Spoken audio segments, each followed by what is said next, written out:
आउ से किपर भाव से जीवन काटुला ता विषय ये जगह आम मैंने ये कहानी आम देखुचु आ बहुत कष्टकर विषय यह जे ये व्यक्ति साधारण मनरे बा गोटे नॉर्मल लाइफ को से बीते पारु नहीं,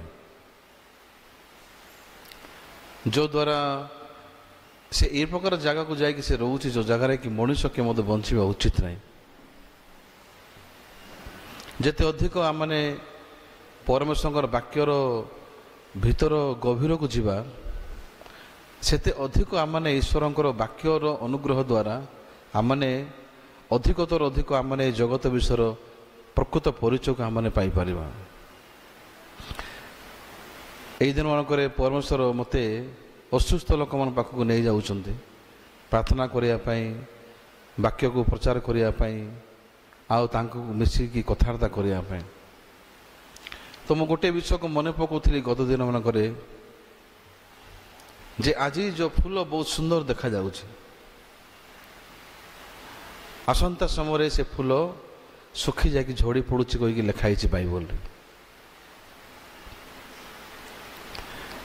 तेन आज परिस्थिति जो मैंने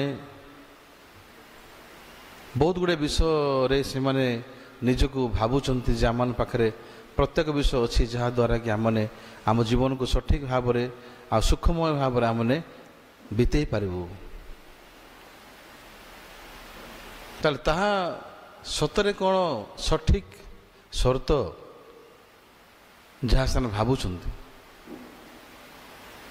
कारण आसंता समय भविष्य कौन घटेगा जाऊँगी कौन से मनुष्य पाखे ज्ञान नहीं चक्षु नहीं ता देखा।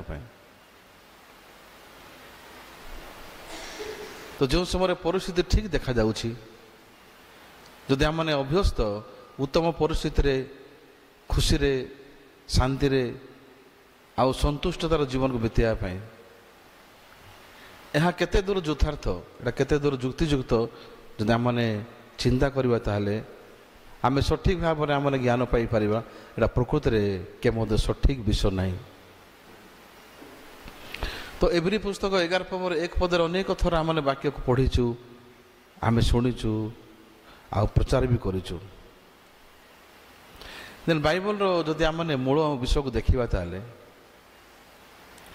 से लिखाई जे विश्वास बिना कौन से मनुष्य ताहांको माने ईश्वर को संतुष्ट करि पारिबो नहीं। तो जिते अधिक आमने बाइबल को पढ़िबा सेते अधिक आमने ईश्वरंकर बा परमेश्वरंकर मन को जानी पारिबा। ताले विश्वास बिना जदि कौन से मनुष्य प्रभुंकर सांत्वना प्राप्त हो पारिबो नहीं ताले आमर आत्मिक जीवन में सबुठार गुरुत्वपूर्ण विषय हूँ विश्वास। विश्वास द्वारा आमने परमेश्वर सहित संपर्क गढ़ीचु किंतु बहुत आश्चर्य आ बहुत सुंदर विषय हूँ ए विश्वास केबे मध्य मनुष्य द्वारा तैयारी विश्वास नुहे। तो मनुष्य जहाँ भावुची मु विश्वास करुच्ची ताहा जदि आमने आविष्कार करवा प्रकृत रे मनुष्यर निजर विश्वास भितर प्रकृत छवि लुचिकी अच्छी से विश्वास नुहे से गोटे उद्योग आ सेटा हूँ मनुष्य निजर आत्मविश्वास। प्रकृत विश्वास केवल मनुष्य द्वारा तैयारी पारि न थाए प्रकृत विश्वास मनुष्य पाखक परमेश्वर ठारू आसए हेते जो सर मनुष्यर हृदय आउ परमेश्वर हृदय बा परमेश्वर वाक्य भितर थिबा मन रो संयुक्त हबो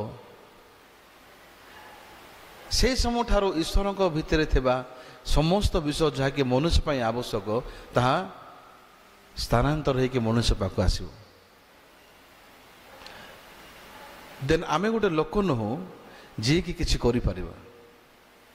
तो परमेश्वर जो से मनुष्य को सृष्टि कले तो सही समय मनुष्य को धूली द्वारा तैयारी कले लिखाई। तो जो से मनुष्य को धूली को नहीं कि परमेश्वर मनुष्य शरीर को तैयारी कले से समय पर्यंत मनुष्य जीवित प्राणी है नथिला निर्जीव वस्तु सदृश थिला। तो से लिखाई जे परमेश्वर अपना प्राण भाई को से ଯେଉଁ ସମୟରେ ମନୁଷ୍ୟକୁ ଦେଲେ, ଆଦମକୁ ଦେଲେ, ସେ ସମୟରେ ମନୁଷ୍ୟ ବା ଆଦମ ଜୀବିତ ପ୍ରାଣୀ ହେଲା। ସେ ସମୟରେ ମଣିଷର ଶରୀର ଯାହାକି ଧୂଳି ଦ୍ୱାରା ତିଆରି ହେଇଥିଲା, ସେ ଶରୀରକୁ ମଣିଷ ବ୍ୟବହାର କରିବା ପାଇଁ ଆରମ୍ଭ କଲା। ତେଣୁକରି ଆମମାନେ ଆମ ଆତ୍ମିକ ଜୀବନରେ ଯାହା ବହୁତ ଗୁରୁତ୍ୱପୂର୍ଣ୍ଣ, ଯାହା ଆମମାନଙ୍କୁ ପ୍ରକୃତରେ ଆବଶ୍ୟକ ଅଟେ, ଆମ ଜୀବନ ସହିତ ଜଡ଼ିତ ବିଷୟ ଗୁଡ଼ାକ, ତାହାର ଜ୍ଞାନ, ତାହାର ଶିକ୍ଷା ଆମମାନଙ୍କୁ ଦୈନନ୍ଦିନ ସମୟରେ ପ୍ରଭୁ ଆମମାନଙ୍କୁ ମଣ୍ଡଳୀ ଦ୍ୱାରା ବାକ୍ୟ ଦେଇକି ଦେଉଛନ୍ତି। ତ ଯେଉଁ ସମୟରେ ଆମେ ବଞ୍ଚୁଛୁ, ସେଠି ଅଧିକାଂଶ ସମୟରେ ଆମେ ଯେତେବେଳେ ଲୋକମାନଙ୍କୁ ଭେଟୁଛୁ, କଥାବାର୍ତ୍ତା କରୁଛୁ।